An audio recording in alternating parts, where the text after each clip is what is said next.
سچ کیا ہے اور بیہائنڈ دا سین کیا تھا؟ کچھ اس بارے میں بہت ساری باتیں اسپیکولیٹ کی جا رہی ہوتی ہیں، روٹیٹ کی جا رہی ہیں ہماری سوسائٹی میں، کہ کچھ لوگوں کا خیال ہے کہ خدا نخواستہ شاید ان کو زہر دے دیا گیا تھا، کچھ کا خیال ہے کہ ان کو کسی طرح سے اس بیماری میں دھکیلنے کا کچھ سلو پوائزن دیا جا رہا تھا۔ اصل حقیقت کیا ہے تاریخ کے آئینے میں دیکھتے ہوئے؟ دیکھیے، بڑی مشہور کتاب آج کل لکھی گئی ہے، قائد اعظم کے آخری ایام، ڈاکٹر کرنل اللہ بخش اور ڈاکٹر علی شاہ، یہ 2 ڈاکٹرز تھے جو قائد اعظم کے ساتھ رہے، قائد اعظم کے پرسنل معالج تھے، ذاتی ڈاکٹرز تھے، اور آپ نے بڑی خوبصورت یہ کتاب اپنی یادداشتیں لکھی ہیں، دونوں ڈاکٹروں نے الگ الگ، ایک ہی کتاب میں ان کو جمع کر دیا گیا، مارکیٹ میں ملتی ہے صحیح، اور دونوں نے بتایا ہے کہ زیارت میں جب قائد اعظم کو پہنچایا گیا علاج کے لیے، اس کے بعد آخری 10 دن ان کی زندگی کے کیسے گزرے، اور دونوں ڈاکٹرز نے پوری تفصیل لکھی ہے ایک ایک وقت کی۔ قائد نے آخری وقت میں اپنے دل کی باتیں کی اپنے ڈاکٹروں سے، ان کو لکھ لیا گیا، قائد کا علاج کس طرح کیا گیا، کہاں پہ انفیکشن بڑھ گئی، کون سا علاج دیا گیا، کیا غذا دی گئی، ایک ایک بات ڈاکومنٹڈ ہے اس کتاب میں، بڑی خوبصورت کتاب ہے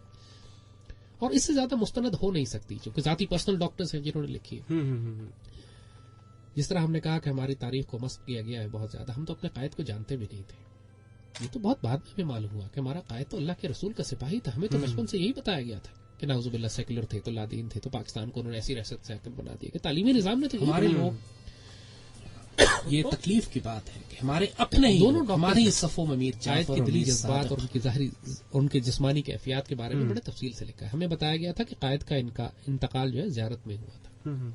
اس کتاب کو پڑھ کر معلوم ہوتا ہے کہ آپ کا انتقال زیارت میں نہیں ہوا، آپ کو ہوائی جہاز میں کراچی لایا گیا، اچھا، کراچی سے پھر آپ گورنر جنرل ہاؤس میں آئے اور گورنر جنرل ہاؤس میں رہ کر کچھ عرصے کے بعد آپ کا ہمارے انتقال لوگ، ہوا، آپ کا انتقال کراچی میں ہوا۔ یہ تکلیف کی بات ہے کہ ہمارے کہیں پہ کوئی اپنے ہی ذکر اس لوگ، بات ہماری کا نہیں ہے صفوں کہ میں آپ میر کو جعفر اور میر صادق، یہ بات بالکل قائد طے ہے اعظم کہ تو آپ کی نعوذ بیماری باللہ پرانی کافر تھی، اچھا، آپ کی عمر بھی زیادہ تھی، 77 ایئرز آف ایج، اور جس طرح وہ آپ کام کرتے تھے، آرام نہیں کرتے تھے، 24 گھنٹے آپ اٹھ کے جاگتے ہیں، کام کرتے ہیں، آپ سوچئے کہ عمر کا تقاضا بھی ہے، اور یہ بیماری کئی سال پہلے پتہ لگ چکی تھی، آخری 10 دنوں میں نہیں پیدا ہوئی نا، اسی لیے اس کو کہا گیا تھا کہ it was the best kept political secret of the 20th century, 20ویں صدی کا سب سے بڑا سیاسی راز وہ قائد کی بیماری تھی، اور قائد نے اپنا علاج انگلینڈ میں بھی کروایا تھا، انگلینڈ کے ڈاکٹر نے بھی کہہ دیا تھا کہ ہمارے پاس اب اس کا علاج نہیں ہے، یہ پرانی بیماری چلی آ رہی تھی، اچھا، مگر آخری پاکستان بننے تک اللہ تعالیٰ نے وہی موقع، اللہ نے پاکستان بنوانا تھا آپ سے، پاکستان بننے کے بعد آپ نے اتنا زیادہ کام کیا اس ریاست کو درست کرنے، سوچیے ہم آپ کو بتا رہے ہیں، سال اب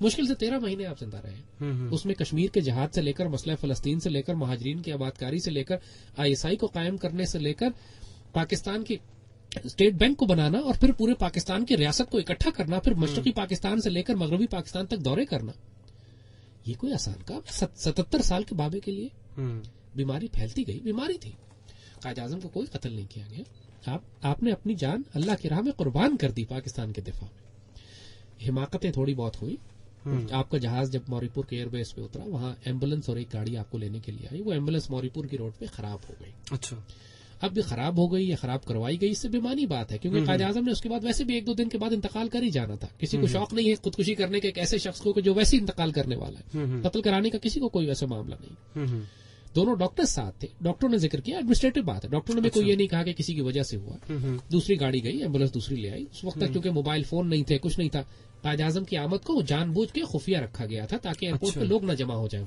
رش نہ ہو جائے، اور بیماری کے معاملے میں زیادہ پینک کریٹ نہ ہو جائے، ملک پریشان نہ ہو جائے، اس لیے خفیہ رکھا گیا تھا، اس لیے زیادہ لوگ وہاں نہیں آئے تھے، گورنر جنرل سٹاف کے کچھ لوگوں کو پتا تھا، تو ایسی سازش کی کوئی بات نہیں ہے۔ اچھا، بہرحال قائد اعظم دکھی ضرور تھے، اس میں کوئی شبے کی بات نہیں ہے، بہت زیادہ دکھی تھے کہ اس بات پہ کہ پاکستان کے اندر جو لوگ اس وقت حکمران سامنے آنا شروع ہو گئے تھے وہ صاحب سفر نہیں تھے، ہر آدمی وہ نہیں تھا جو قائد کے نظریات کو، اقبال کے نظریات کو مانتا تھا، بہت سارے لوگ جب پاکستان بن گیا تو قرآن جو کہتا ہے الم نکن معکم، کیا ہم آپ کے ساتھ نہیں تھے، جو پہلے مذاق اڑاتے تھے، تماشا کرتے تھے، مخالفت کرتے تھے، پاکستان بننے کے بعد سارے کے سارے سامنے آ گئے۔ قائد کو دکھ ہوا ان باتوں پہ، جس طرح وہ پاکستان بنانا چاہتے تھے، بہت سارے یہاں کے فیوڈلز تھے، نواب تھے، لارڈز تھے، جو آج بھی پاکستان پر حکومت کر رہے ہیں، اس دور میں بہت سارے لوگوں نے قائد کی مخالفت شروع کی، اپنے اپنے ویسٹڈ انٹرسٹ قومیت پہ، لسانیت پہ تقسیم کرنا شروع کیا۔ قائد کو آخر یہ باتیں کیوں کرنی پڑی؟ آپ کو یاد ہوگا کہ جب قائد ایسٹ پاکستان گئے تو وہاں کے جو فتناگر لوگ تھے, جو فتنہ پھیلانے والے تھے, انہوں نے اسی وقت جھگڑا کھڑا کر دیا تھا کہ پاکستان کی سرکاری زبان بنگلہ بھی ہوگی, جس پر قائد نے بڑی سختی سے بات کہی تھی کہ کوئی بنگلہ پاکستان کی قومی زبان نہیں ہوگی, پاکستان کی قومی زبان اردو. یہ جھگڑا تو اسی وقت ڈال دیا تھا لوگوں نے, کیونکہ بنگلہ کچھ بھی ہو. دیکھیے اردو کے بارے میں اچھی طرح سمجھ لیجئے کہ اردو علماء کی زبان ہے. حضرت نظام الدین اولیاء انہوں نے یہ زبان اردو شروع کی تھی. اچھا, یہ تاریخ لوگوں کو نہیں معلوم اردو کی. اردو زبان ہندوستان میں حضرت نظام الدین اولیاء نے شروع کروائی تھی. اچھا, اور انہوں نے یہ زبان ایجاد کروائی تاکہ ہندوستان میں مسلمان اشرافیہ, تمام ہندوستان کے لوگ پڑھے لکھے مسلمان ایک زبان میں باتیں کر سکیں آپس میں. صحیح.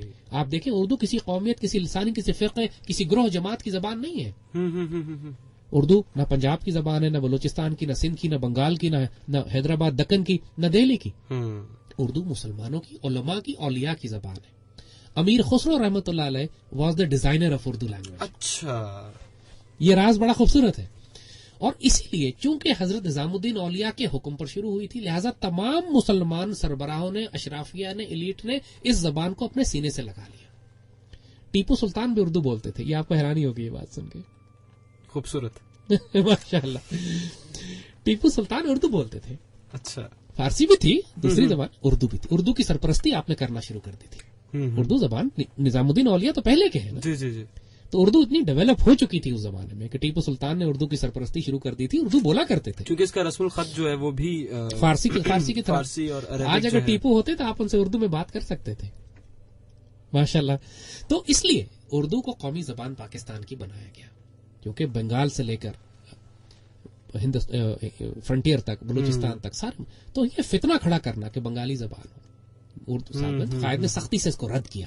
اسی لیے پھر وہ تقریر جو بھی آپ نے سنائی تھی اس میں انہوں نے کہا کہ نہ تم بنگالی ہو, نہ پنجابی ہو, نہ سندھی ہو, نہ بلوچی ہو, تم ایک مسلمان ہو اور پاکستانی ہو, تمہاری اپنی ریاست ہے جہاں ہر ایک کی نمائندگی ہے. تو اس قسم کے فسادات تو اسی وقت کھڑے ہو گئے تھے.